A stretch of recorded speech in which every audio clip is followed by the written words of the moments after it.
بسم الله الرحمن الرحيم الحمد لله والصلاة والسلام على رسول الله السلام عليكم ورحمة الله وبركاته. In the name of Allah, the Beneficent, the Merciful, the Lord of the worlds, we thank Him, we adore Him, we glorify His holy name for His mercy and blessing on us. We seek for His mercy and blessing on Prophet Muhammad sallallahu alayhi wa sallam. His peace and blessing continue to be upon His household, His companions, and all the Muslims to the day of Qiyamah. Inshallah, our class continues today. We are still with the book Kitabu Tawheed by Sheikh Al-Fawzan. We are in the last chapter, that is the fourth chapter. And yesterday we looked at the section under the fourth chapter where Sheikh was talking about Asbab al-Ladhi Addat ila Duhul Bidiah. So the reasons or the factors that led to the emergence of Bidiah in our society, the place, the factor, and many other things. So we actually mentioned those things yesterday. And other things, or one other thing that is related to it, are the form of Bidiah that actually emerge based on these different factors. Like we mentioned that one of the factors that led to the emergence of Bidiah is ignorance, al-jahl. So that because of ignorance, many people fall into Bidiah, and this is actually the primary reason. This is the fundamental reason why majority of people, even other things, other reasons that I also mentioned, they are actually connected or related to ignorance. So when we talk about ta'assub, that is when somebody claims allegiance because of somebody's allegiance relationship to somebody or to a place or to a factor or to a custom or tradition. So he believe or he prefer to hold on to a particular tradition at the expense of the Sunnah or the instruction of Allah. If somebody is told that this is the way Allah says we should do it, or this is the prophetic guidance or instruction about this, they know this is how we do it. This is how I was taught. This is how we do it in our town. This is how we do it in our association. This is how we do it in our religion. So and so on and so forth. This means the person, he holds an allegiance to that particular thing, and that allegiance is more important to him than even the law of Allah or the guidance of Prophet Muhammad. So this is actually also related to ignorance, like you have mentioned. And on this, Sheikh Ibn Taymiyyah, he actually identified 6 or 8 ways in which people fall into Bidiah based on these factors. So, and his classification of these ways actually based on 3 fundamental hadiths of Prophet Muhammad that are popularly known or famous about Bidiah. So one of the hadiths is the hadith of Prophet, where Prophet was saying, "Man amila amala laysa alayhi amruna fahuwa raddun." So he said, whoever engage in a deed and it's not based on our instruction or guidance, such a deed will not be accepted. It will be returned back to the doer, to the person who initiated it. So in another way, he said, "Man ahdatha fi amrina hadha ma laysa minhu fahuwa raddun." Whoever innovates or bring up new or things that is not known, so whoever originates something that is new, in this our religion, in this our matter, which is the religion of Islam, ma laysa minhu, something that does not have basis, fundamental or origin in the religion, Prophet said we are going to return it to him. It will not be accepted. These hadiths and other hadiths, if we actually understand it, wallahi, they are very, very dangerous.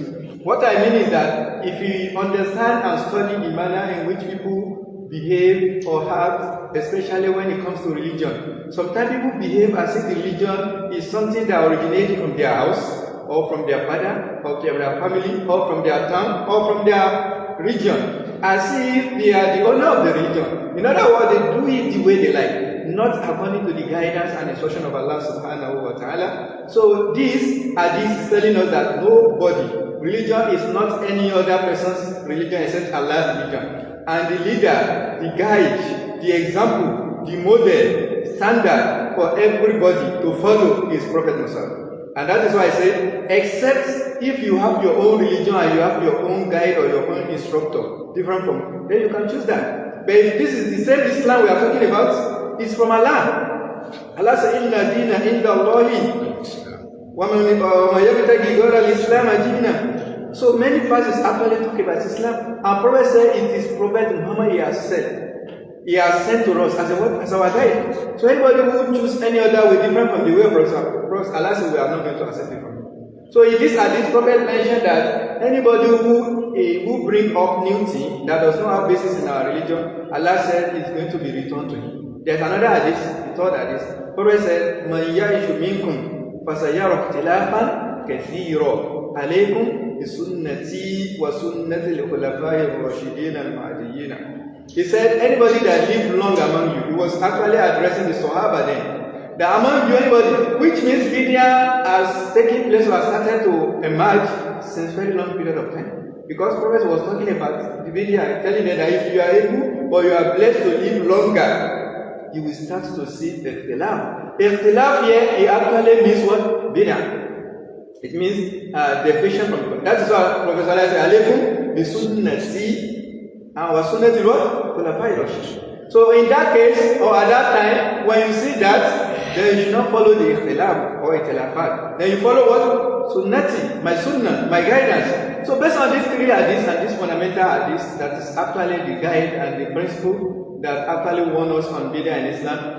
Sheikh Sheikh Islam, he mentioned that we have 6 or 8 ways in which people commit or fall into Bidiah based on these different factors I mentioned. The first one he says is what we refer to as an-nuqsan. People fall into Bidiah through what we call an-nuqsan or az-ziyada. Or another one he says what? At-tagyir. Or sometimes it can be what? At-tabdil. Or sometimes he says it can be what? Al-ifrad. Or sometimes it can be at-tafrit. He says sometimes it can also be what is called what? Ta'khir or takdim. So all these ways, they are ways, in fact, Bidiah are done in this different way. Sometimes people fall into Bidiah by way of ziyada. In other words, they do something in addition to the fundamentals Allah said I will do. And how did we derive this formula? It is from this same hadith we have just mentioned now. So there are different ways people do Bidiah through ziyada. Sometimes it is out of ignorance, like you said. Sometimes it is out of emotion. So actually, all aspects of our religion, people can fall into Bidiah through ziyada. Sometimes out of salah. Somebody may think, of course, we are asked to pray the nawafil. So after the prayer, you are asked to pray 2 nawafil. So I have power, I'm not energetic. Of course, it is very rare and it's very strange for somebody to increase the number of rakah or dur or asri or this compulsory prayer. It's very rare. Of course, we have some people that actually go beyond that limit. So it is very clear that those people are already outside Islam. We have instances where somebody will say he combines religion of Islam with another religion. He will say he is doing the two together at the same time. Who does that? Whose religion are you doing? Is that the way Prophet did it? This is the prophet, this is the prophet we are quoting.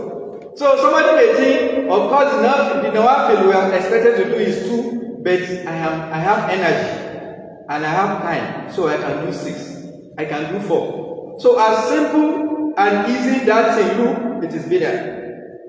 The sunnah is that you should stay at the limit. Who can do it better? There was incident that happened during the time of Prophet. There were 3 different men. Somebody said that I am not going to get married again. One of the Sahaba. Another one said, I will use the whole of my night for tahajjud, for prayer. I will not sleep again. Another one said, I will use the whole of my life for fasting. I will not what? I will not break my fasting. So now Prophet said, and if you look at that person that mentioned that he actually want to move close to Allah. He did not intend to follow the law of Allah. The reason why he has done that, he want to what? Get close to Allah. He think that is a way of doing what? Getting taqwa or getting close to Allah, isn't it? The prophet's response was that I am the one that fear Allah most among you.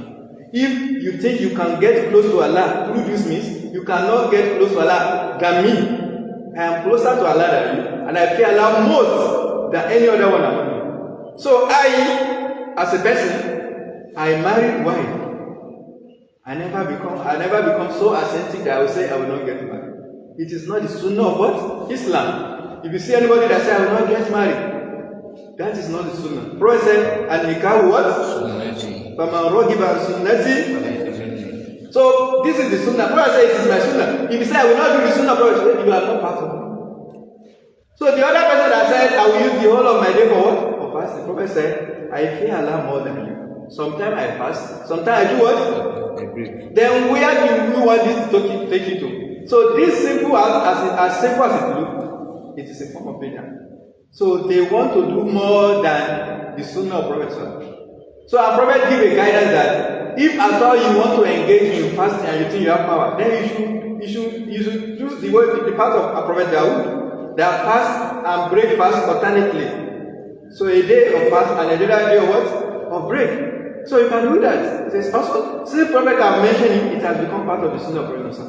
But somebody to say, I can go beyond the limit of prophets, or I can do more than what the Prophet have said, it is certainly bidah.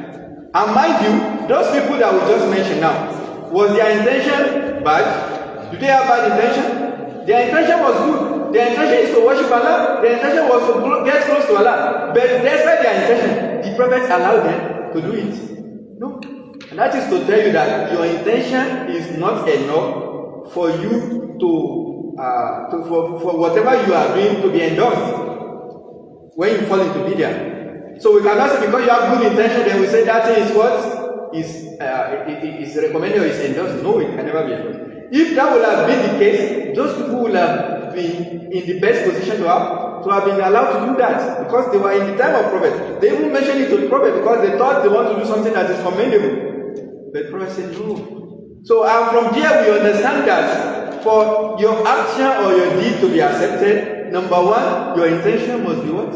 Sincere. Then number two is that it has to be based on the Sunnah of Prophet Muhammad.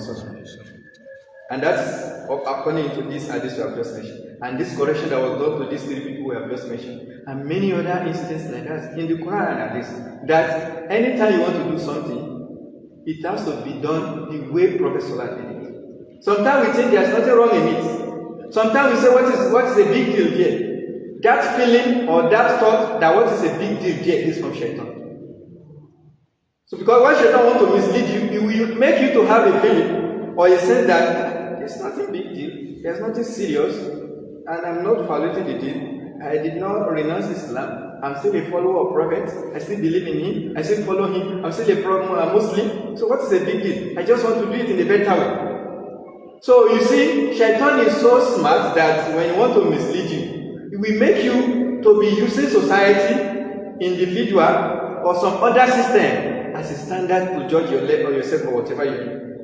Today, when one of you or each one of us want to do something, we hardly think of what is the Prophet's guidance on it. In most cases, we look at what is the societal standard. How are the people doing it in the society? Right from our dress, right from the way we speak, right from the way we act, right from the way we interact. Oh, this is the way people do things in this way. Let me also do it. And for our information, the society, at the head of the society today is Shaitan. The society does not have anything better to offer us. What I mean is that in terms of our moral standard and in terms of guidance, especially in form of religion, in terms of religion. So if we actually want to do something that will get us reward and we will not be chastised for it, we actually want to understand the way Prophet Salah guided us or instructed us to do it. So what we have said is that the first way we will fall into Bidiah is through what we call ziyadah. Ziyadah means to increase or to do more than the limit. So you see, the sunnah, sometimes there are some sunnah that it has limits. And like Prophet have just mentioned now, you cannot do it more than the way prophets have done it. Prophet himself was taught by Allah. Allah sent Jibreel to him. Even Prophet, when he make mistake, Allah will correct him through Quran.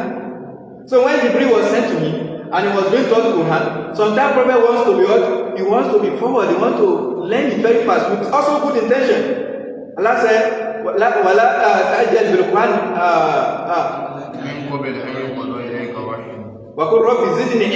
That is not actually the part I want to put. The first way Allah was saying, Inna alayna jam'ahu wa Qur'ana fa idha qara'nahu fattabi' thumma inna alayna bayana. La tuharrik bihi lisanaka lita'jala bihi. Inna alayna jam'ahu wa Qur'ana. So here Allah is correcting Prophet himself that you should not be too forward. Take it one after the other. Follow your teacher. But today, we think, no, that is not the standard. That is not the way society is doing it. That is not the correct way. I want to be in a better way. I want to be in a way that will be acceptable to the society. You have, the only thing that should concern you is for Allah to be pleased with your deed. Because when you die, in your grave, nobody will be there to support you, to defend you, to answer your behalf. It is you and your deed. So now if you are looking up to the society, at that time society will disown you. Like we mentioned yesterday, at the head of society nowadays, that is no doubt about it, is Shaitan. Anyway, anytime you think in a way different from the way of Allah and His Messenger, Allah is from Shaitan. And this Shaitan himself, he said, Inna Allah wa'adakum wa'adal what? Wa'adakum wa'adukum fa'akhlaftukum faman kana li alaykum. I don't have any control over you. I never force you. I never place gun on your head. Illa ad-da'awtukum. I only invited you. I only offer you. I only extend an invitation to you. Fastajabtumuhi. And you answered. Then what is my fault? Do not blame me. Balumu, you are blameworthy. You are the one that is supposed to be blamed. And that is true actually. Because that is why we are given sense. Able to reason. That is why Allah gives us Quran. That's why Allah gives us Hadith. And we are supposed to be conscious to understand that there is Shaitan. And that is why even from the first time, Shaitan was able to what? To mislead our father Adam and his. He was misled into violating the direct instruction of Allah. And you can imagine, Allah asked Adam, Jannah is a very wild place, beautiful place, plenty things, sweet things. There is nothing unpleasant in the Jannah. There is nothing I don't like in Jannah. There is no irritating sound. There is no irritating smell. There is nothing uncomfortable in Jannah. Everything good. And with all those expanse and all those enjoyment, what did Allah tell Adam? Else what? Anywhere, anything, anytime, anyhow. The only don't is what? Look at Shaitan. Shaitan come and say, it is that shajaro that we call shajaro to the quality. That is the most important thing. All those ones that is good, we know in our life. First this one. Get rid of this one. You can imagine every other good thing. Shaitan said, no, this is the most important one. It is the one that when you eat it, you will not die again, you will live forever. And he did. So then Allah said, this is actually what happened here is actually a great lesson for us to know how Shaitan misleads and make us to fall out of the path of Allah. That is why, you see, when Allah wanted to create Adam, Allah did not intend to create him in Jannah. Of course, Adam did mistake, but to serve as a lesson for you and I. So that we will not be falling into the same. Because the instruction of Allah in the first place, in the what? Did he say in the Jannah? In the what? Fil Ardi. Is Ardi Jannah? Is Jannah Ardi? No. So, which means the original place Allah intended to place Adam was what? The heart. But for the lesson to be learned, and for us to learn from it, and not to be falling into the same mistake, Allah allow that to happen. That is why when he actually come back to where Allah intended to live, Allah said, فَإِمَّا يَأْتِيَنَّكُمْ مِنِّي. When the guidance comes, because Shaitan will always give him his guidance. But فَإِمَّا يَأْتِيَنَّكُمْ مِنِّي فَمَنْ تَبِعَ هُدَيَّ. So you have to follow my guidance. Look at that instruction. Look at that direct instruction from Allah. فَمَنْ تَبِعَ هُدَيَّ. Which means, وَمَا لَمْ يَتَبِعْ هُدَى اللَّهِ. What will happen to him? So what will happen to him? It means the person will not have, there will be khawf on him, and there will be what? He will be in huzn. He will be in sadness. And that is exactly our situation and circumstance today. Like we have said, the condition we find ourselves in this society today, wallahi, is because we have deviated from the right path. We have fallen out of the instruction and guidance of Allah. And that is the only solution. Allah said, ظهر الفساد في البر والبحر بما كسبت أيدي الناس. The reason why we experience all we are experiencing, Allah says, is because of our own handiwork. Wallahi, nobody is responsible for our fault. Look at the story of Sabai. Allah said, لَقَدْ كَانَ لِسَبَإٍ فِي مَسْكَنِهِمْ. So we are giving them sign. Allah said that there are two gardens in the right and the left. They have abundance, they have security, they have everything, they have enjoyment. The beauty of their agricultural system is such that Allah has made it so beautiful that if an insect or a pest is to enter or invade their farm, it will die a natural death. They don't need pesticide. Look at the effort and the resources we spend in order to get rid of pesticide. For them, Allah give them natural what? No insect, no pesticide will enter their farm, except that it will what? It will die naturally. More so, they have irrigation system. They have dam that supply water every year in, year out. There is no time they don't have water for irrigation and for every other purpose. What did they say? Instead of them to follow the path of Allah, to do shukuru, then they became ungrateful. Then that same dam that has become useful and beneficial to them will make it to be what? Harmful and destructive. Then they don't have access to that land again. Which means, if Allah has given you anything good that you enjoy in your life, whatever you have, wallahi, Allah wants you to use it to follow His instruction. If you fail in that, Allah will take it away from you, and nobody can challenge Allah. Allah is giving you for a purpose. Anything you have, anything you use, Allah is giving you for a what?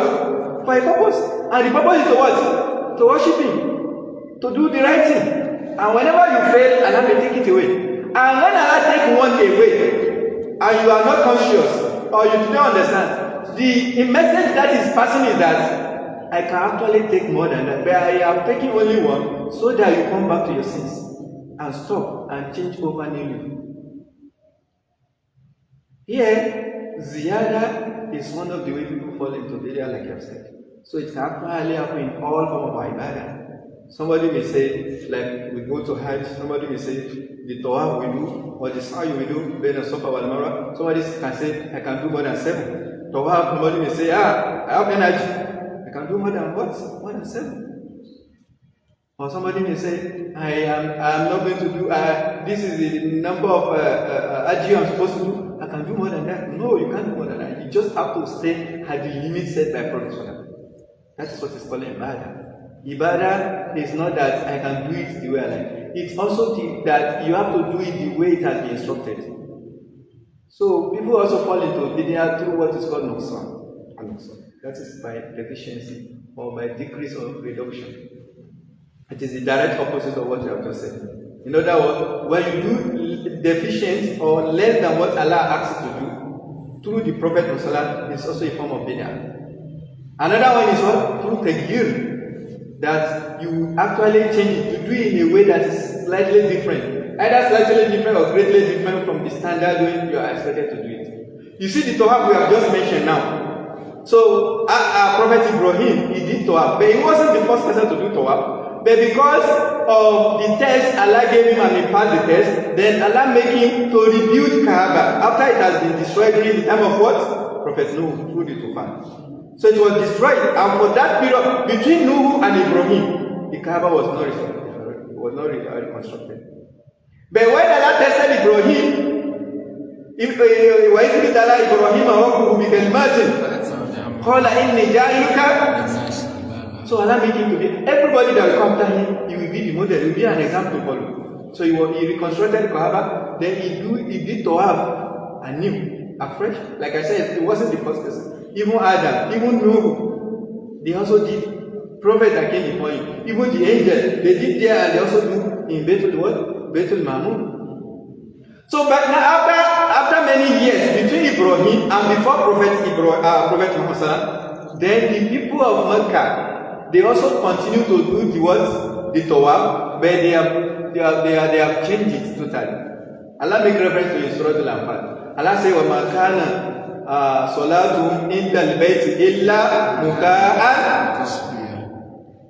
So the ritual Prophet Ibrahim did and other prophets did is that they will do the hiram, the way we understand the robe, the white robe, they will wear it and they will start doing the Kaaba. They will put the Kaaba at their right hand, they will start and do it in a cluster manner 7 times. Is that not? So this, and he will put on his robe, isn't it? But it get to a point that Shaitan was successful in deceiving these people. And instead of doing Tawheed in this way, they started to do Tawheed in stark naked, human nakedness. They will not wear anything. You can imagine Shaitan, a grown-up human being. Shaitan deceived him to the extent that you can do Tawheed around the house of Allah, even if not around the house of Allah, any place. Does it make sense for any human being to be naked? You can see the extent Shaitan can go. And that is exactly what we are having in our society today, especially among the female folk. Even among the men, you see the type of dress women are wearing in society today. And yet they see it as what? Being civilized. That is, nudity has become the order of the day today. So it will get to a point that they will not even wear anything, because the point they have reached now is that they wear all sorts of short, what do you call it? Every other dress you can imagine. And to them, they are being civilized. For them, they are up to date. But is that the case? It's not the case. That was the same way Shaitan misled those people. Allah said their own salah, their own tawaf around the Kaaba was what? Whistling and clapping. They actually did tawaf. Didn't they do tawaf? But they have changed it. That was not the manner Allah instructed. So that is to tell us that it has to be done exactly the way Allah says it should be.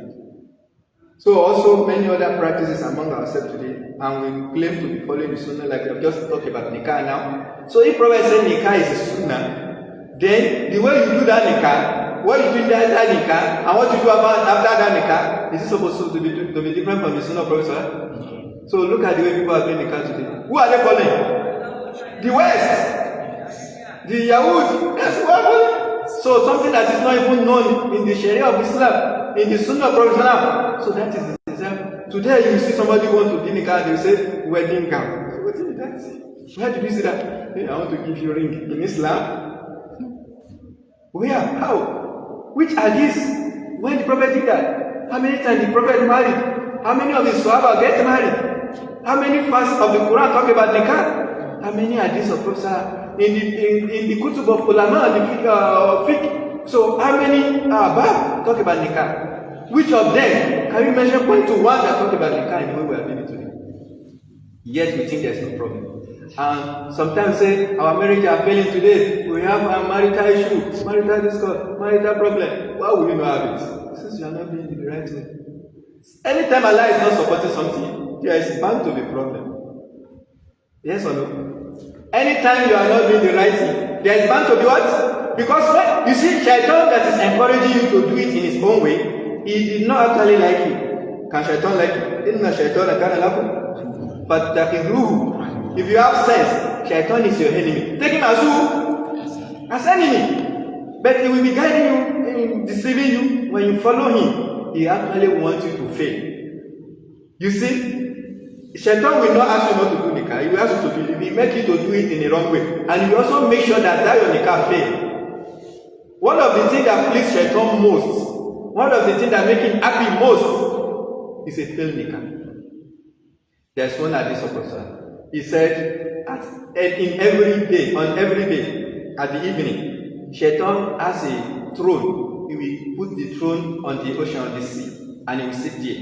And he will send out his army, his soldiers among the shayateen, and they will go about and be causing different problems. And they will come back later in the evening and to give report to Shaitan that this is what you have done today.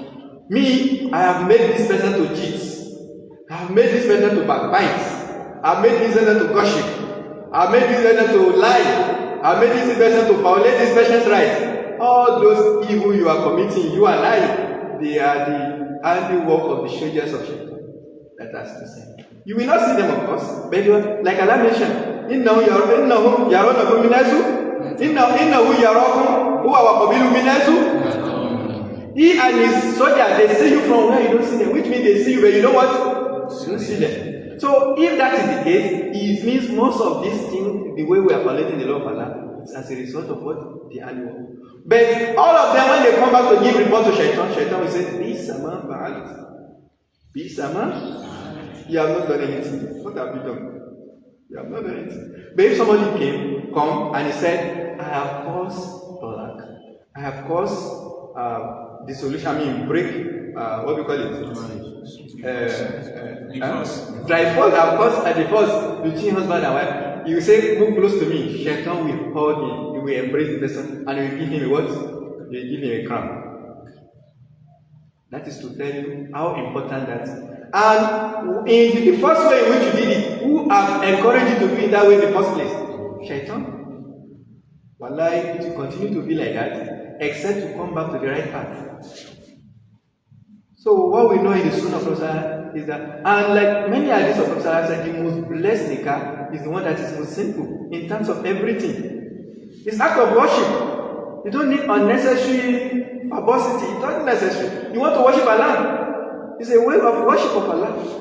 So it's just like somebody wants to come and do salah, or you want to fast, and you go and announce to everybody in the town that I want to go and pray salah to Dhuhr. So can you see me? Can you see the type of dress I wear? Can you see the manner in which I go? You can see the car in which I... Of course it's a special day, but what will make it to be special is the reward you will get. Because everything in this world will come to an end. And when it comes to an end, it's either you will regret positively or you will regret negatively. There's no amount of good deed you do that will be sufficient on the day of Qiyamah. You will have wished that you do more. That's the positive regret.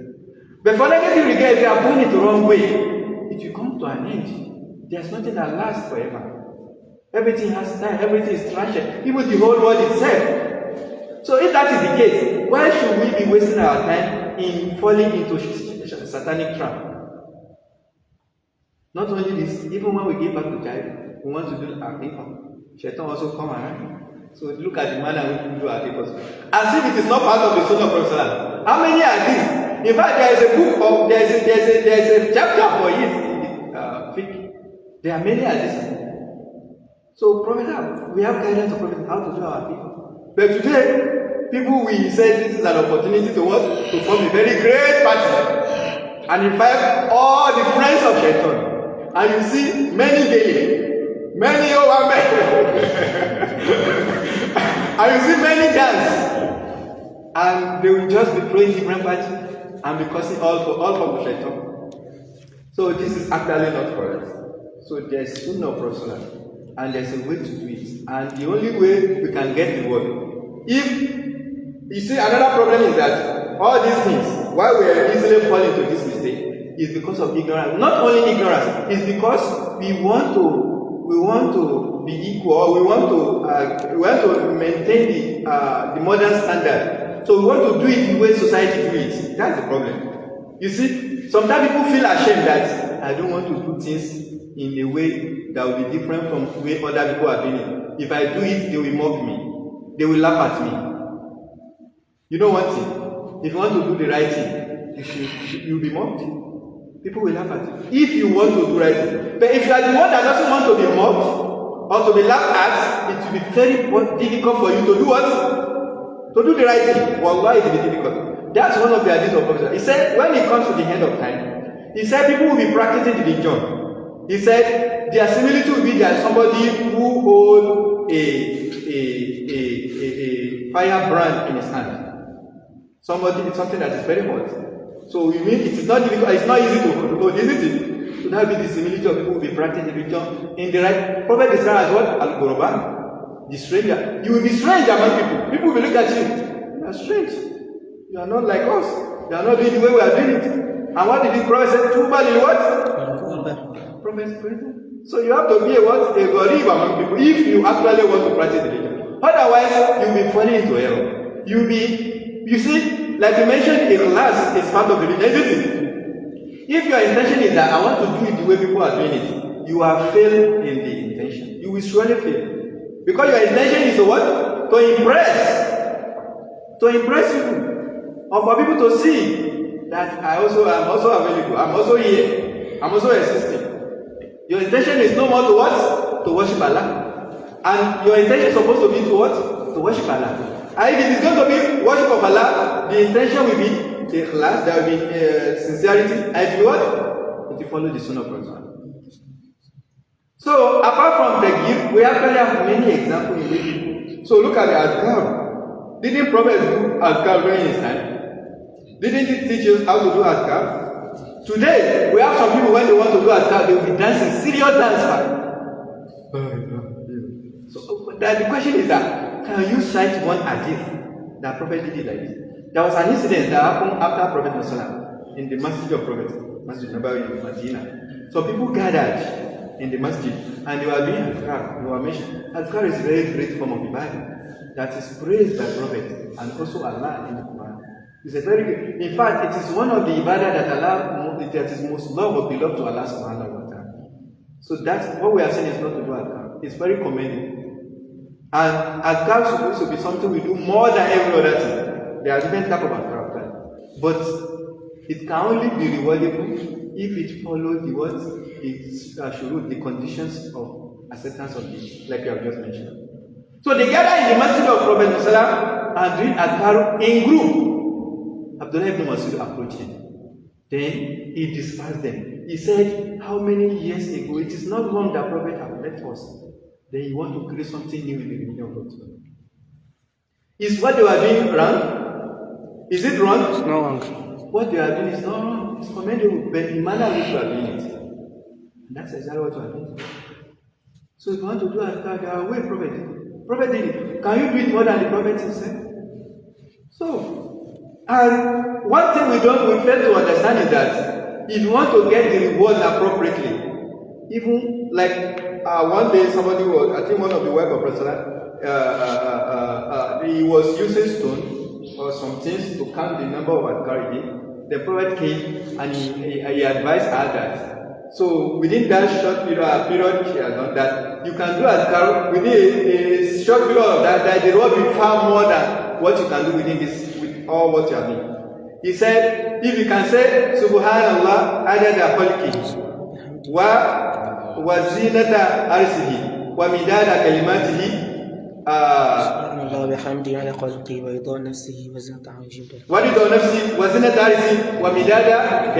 if you can say that, he said the reward you will get it. And look at it, the meaning is that you say Subhanallah. How many times did you say it?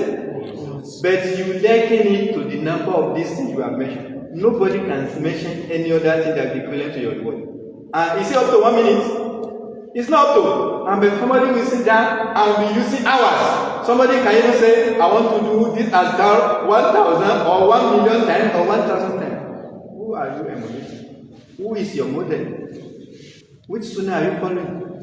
If it is sunnah of Prophet, you know actually, you see the sunnah begin what? There's nothing difficult. This is actually difficult. You are giving yourself, because the time you should have used for other things you are afraid. Not only that, even you will feel difficulty, but the shaitan that is encouraging you will not allow you to experience that difficulty. You know, when you have a wound and shaitan is blowing you in there so that you don't feel the pain, that is exactly what happens. Otherwise, you will have feel that thing is difficult. But there is something simpler, and that is the way Prophet have guided us.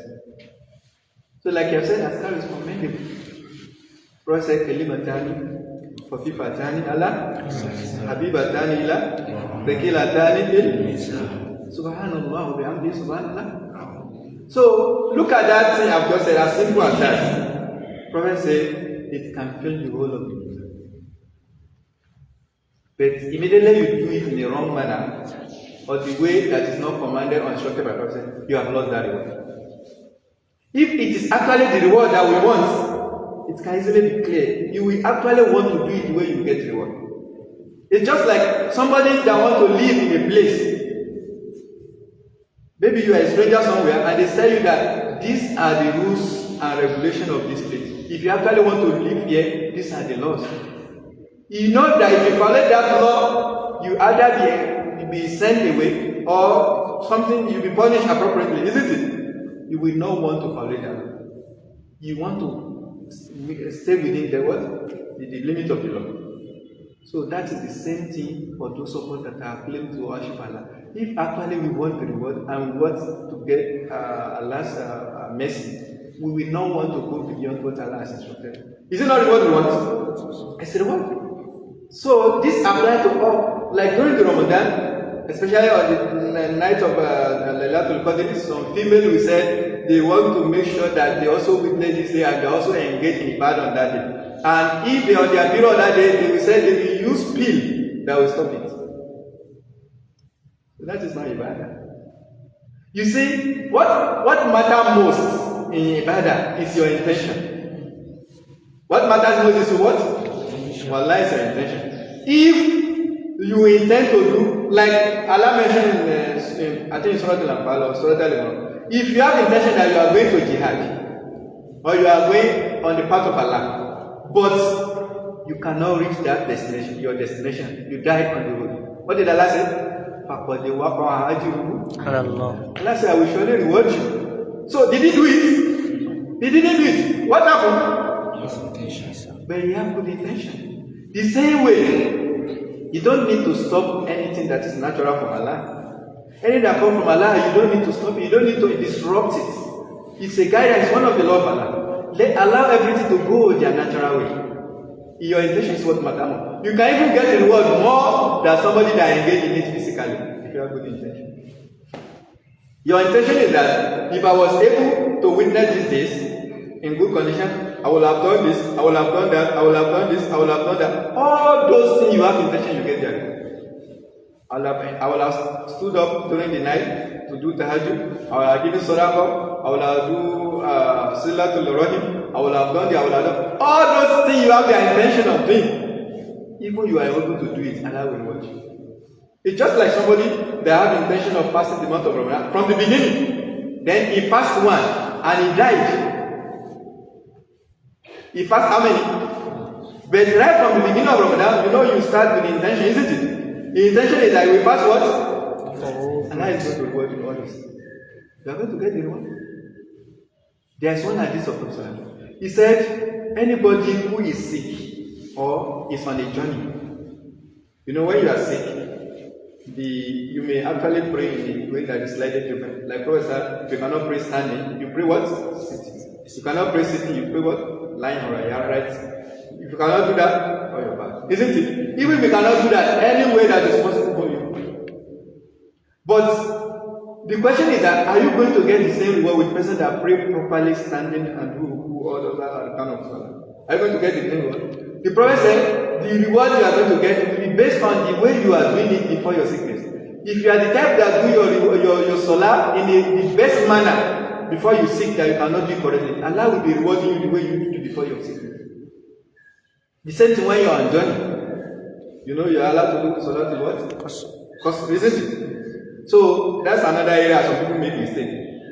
They will think that when you do 2 rakah, they will be deficient of the word. So they will say instead of that, they prefer to pray what? 4. No, it's sunnah of Prophet. You should do that too. This is the number of rakah that reduced, but the reward did not what? The reward didn't reduce. Which means it's a what? It's a rukhsah. It's a bonus from what? From Allah. You know, people give bonus. People Allah give bonus as sometimes like Laylatul Qadr, like the first 10 days of the Hijjah, the day of bonus.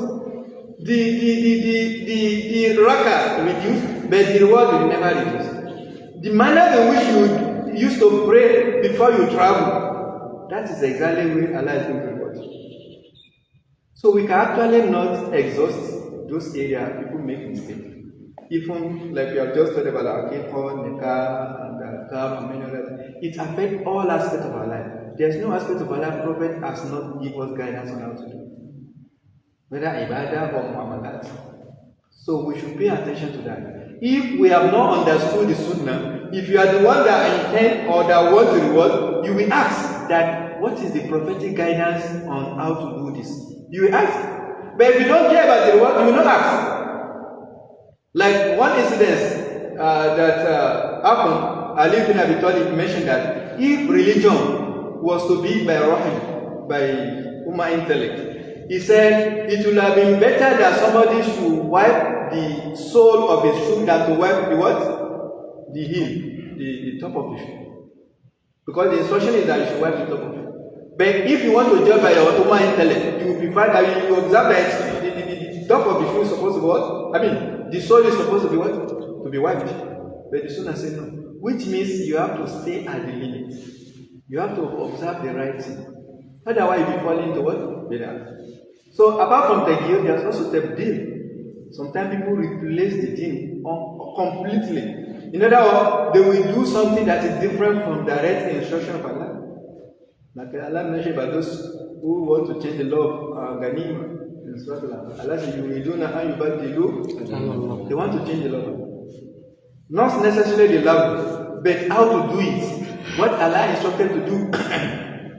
You don't change it. You don't do it in a way that is different. You have to do it exactly because you are not the originator. You are not the creator. You are not the initiator. You did not start it. It is Allah that initiated. It's Allah that creates. It's Allah that instructs. It's Allah that gives. Then you have to follow His instruction. You have to follow His guidance. Anything that is different from that, it is what?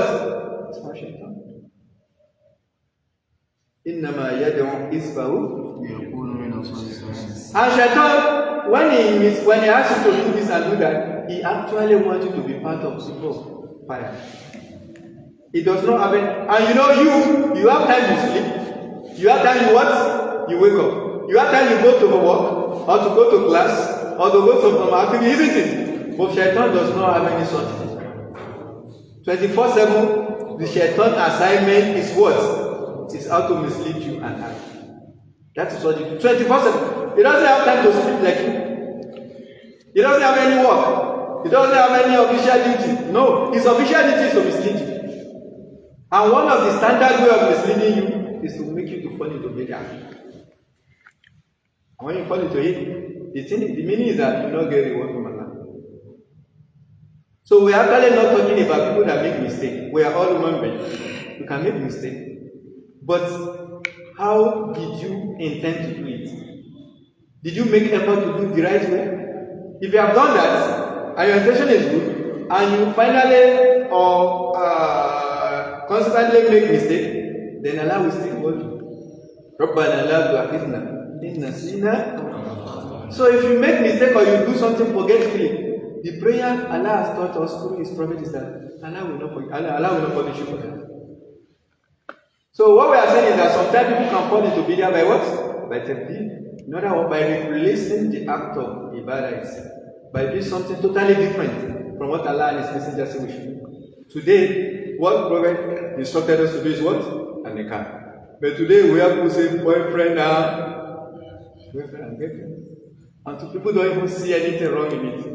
So it is so mad that somebody just say you are my boyfriend or you are my girlfriend. And do you know what? They will be claiming right on each other. I was wondering, where did they see that kind of thing? What brings you together to make you to be legitimate owner of each other? Sometimes they even say, you cheat on me. I say, what? I don't understand. I don't understand.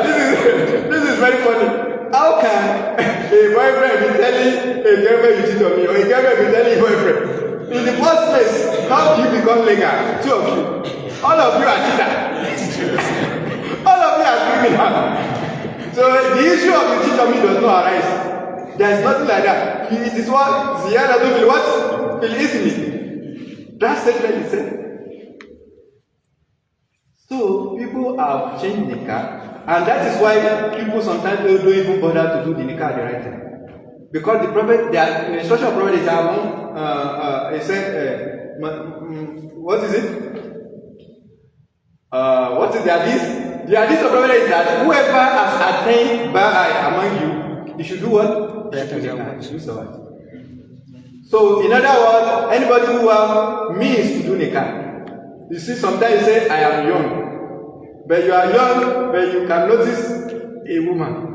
And you are young, but you know that brother is mashallah. That your sense of that brother is mashallah being in the car. And nikah, like I said, wallah is a great form of ibadah. It's a form of stability. Every one of us wants stability in this world. And sometimes people say, because you see, of course, you need a means of sustenance to get married, isn't it? Like we have to keep the wife, we have to give her to eat. But you actually don't need a whole lot of things in the world.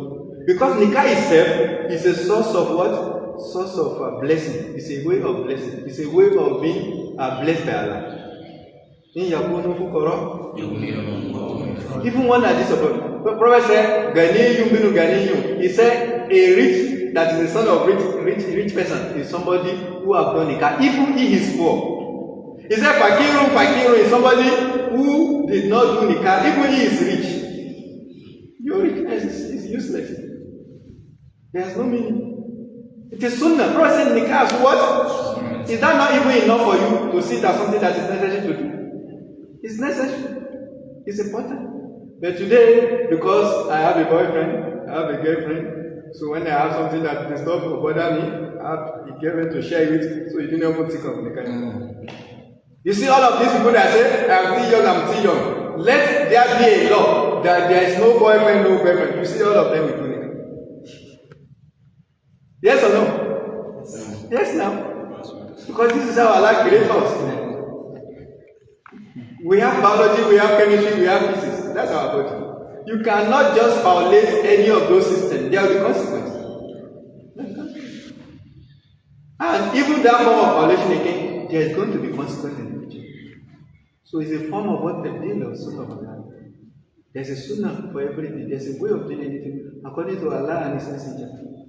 So that is one of them, but it's not limited to that. Even the way in which we do every aspect we have just mentioned now. So apart from tabdeel, there's also what is called taqdeem and ta'khir. So sometimes we can do bidiah by tabdeel. You see, apart from number, apart from time, apart from place, like we are instructed to do Hajj. In where?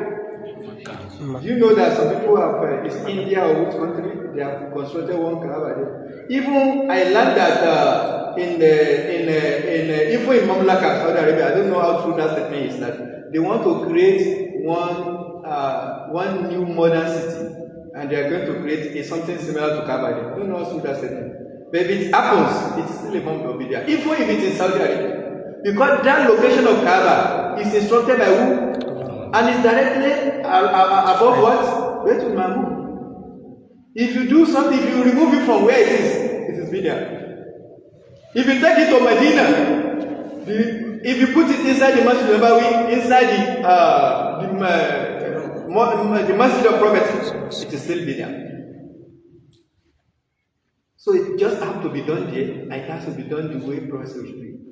And if you say no, me, I want to do, because actually the month of Hajj they are for. Me, I want to do my Hajj during what? Muharram. Or I want to do during Rajab. I want to do during Dhul-Qa'dah. So if you have chosen that, we still say you are still being Bidiah. You can do Umrah at that time, anytime. But the strict instruction of Allah and His Messenger is they should be done at what? At the month of Dhul-Hijjah. So what we are actually saying in short is that people can also fall into Bidiah through what is called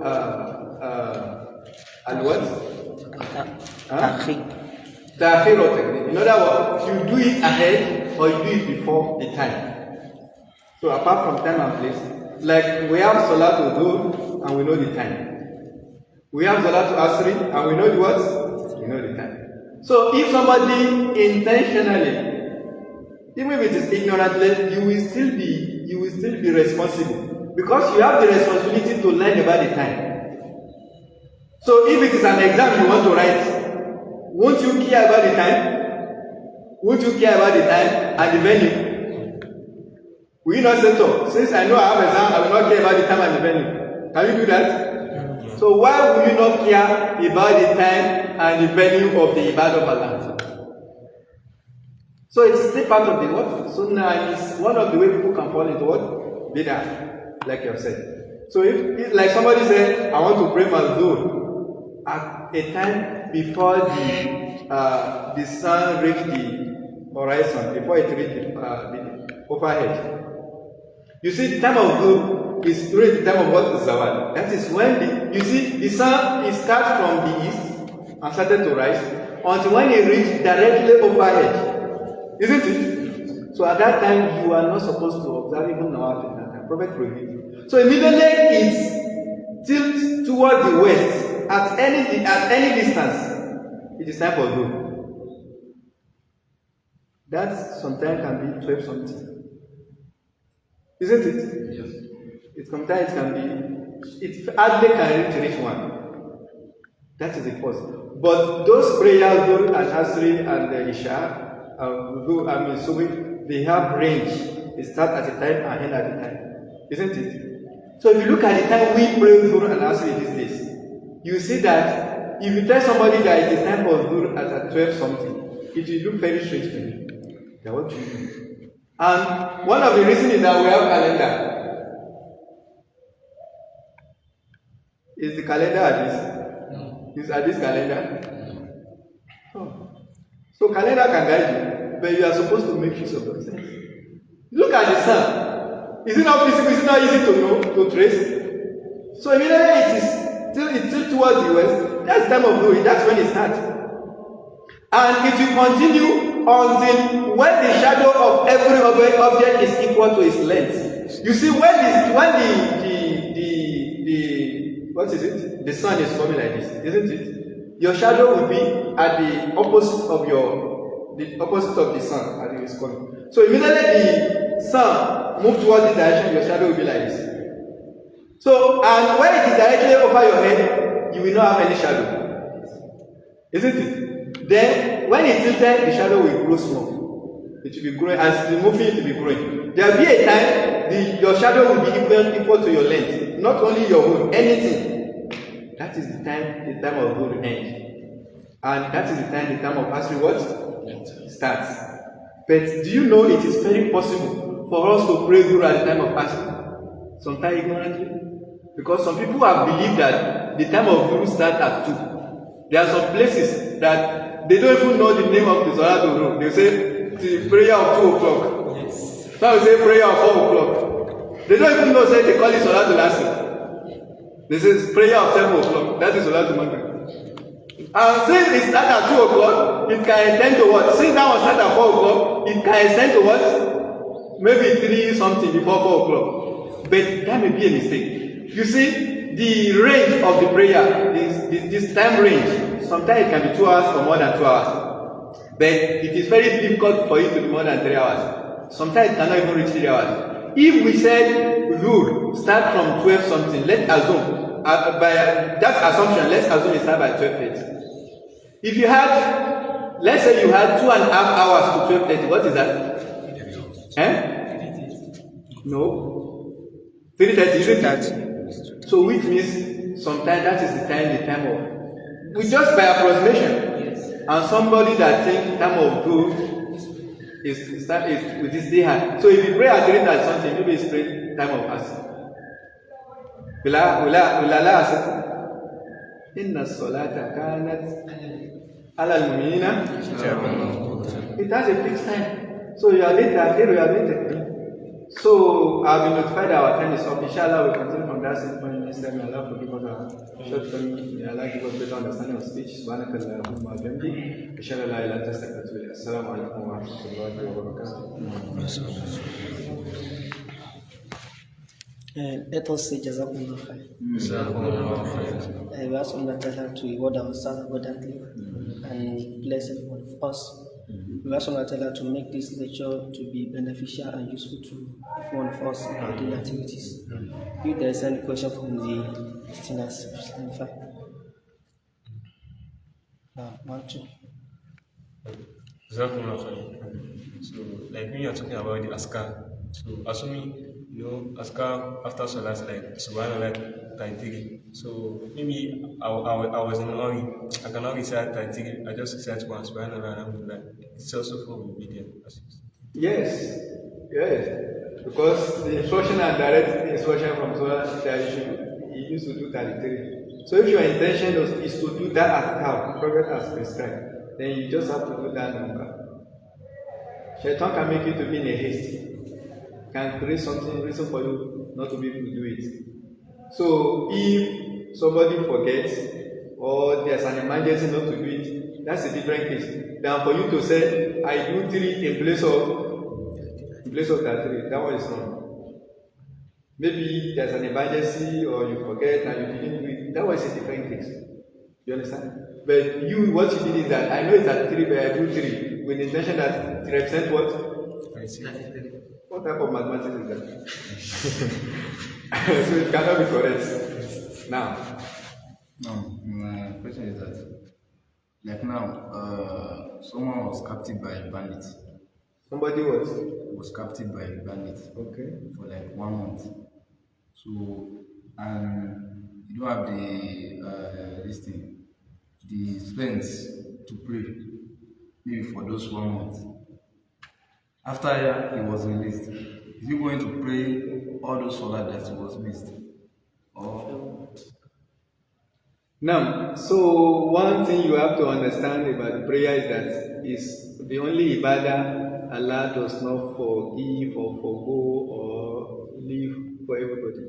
As long as you are mukallaf and you are not among the udhri, those that are excused, like maybe loss of sense or unconsciousness or there's no sickness that can make you not to pray. The only sickness that can make you not to pray is unconscious, when you lose your sense. You understand? So no matter how severe your sickness is, you still have to pray.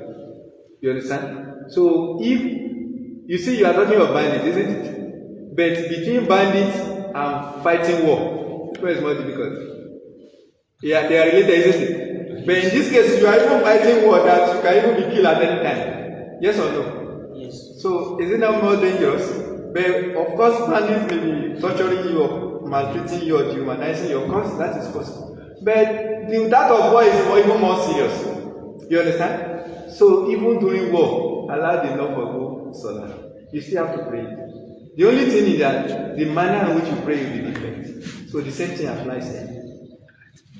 So now you should make efforts to pray, even at that time, at that period, and your fear and your concern should be Allah. Whether you die there or you die at another place or at another time, you will still die. And what you have in your front is this is part of what you have in your front that we are going to give back. So you should pay attention to it more than anything around you. Since Allah did not forgo you. I hope you understand.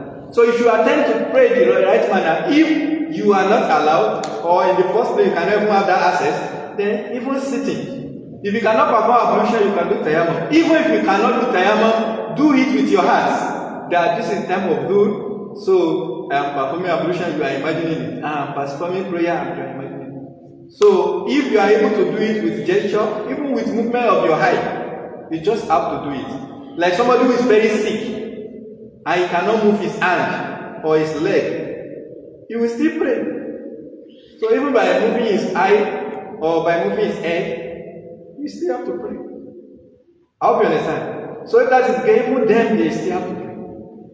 Except, sometimes sadness or some condition can make you to even forget many things. Like you even forgot that you have to pray because you are out of, it can happen.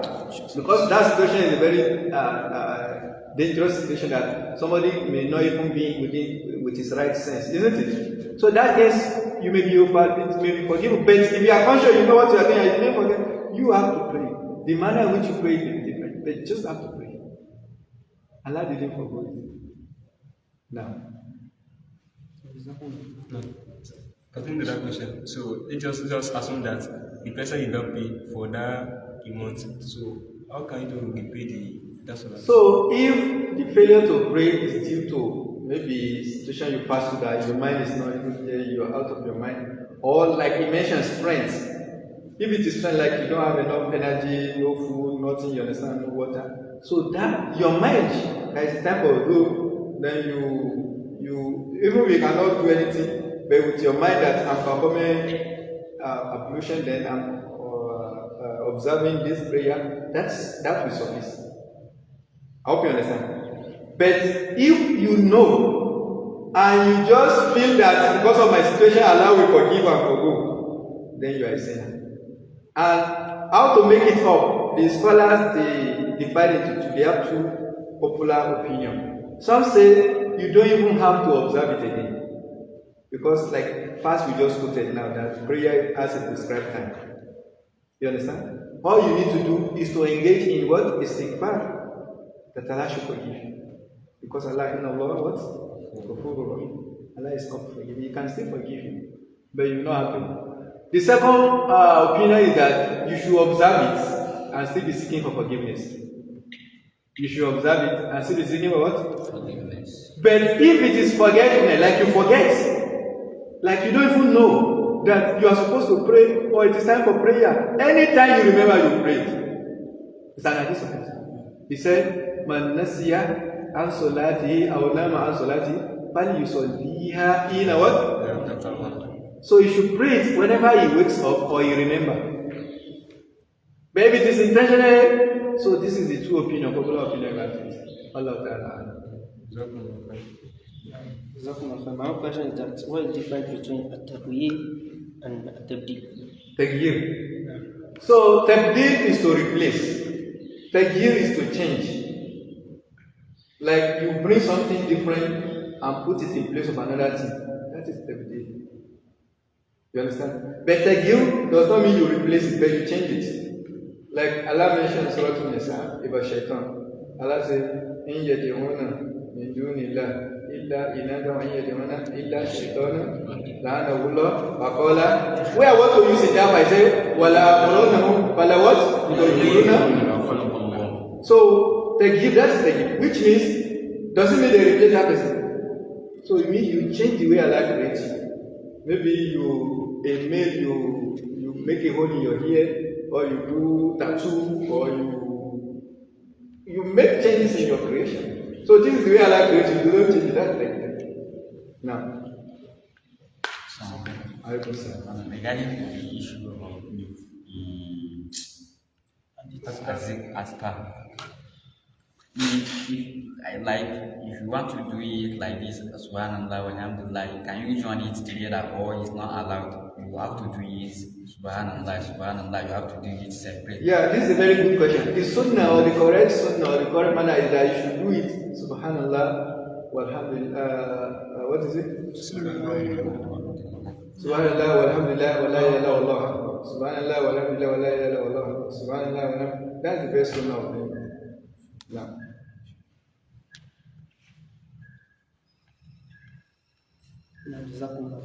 In the case of no more questions, we stop there for today and continue this week. We also like to rectify our shortcomings and forgive everyone of us. Assalamu alaikum wa rahmatullahi wa barakatuh.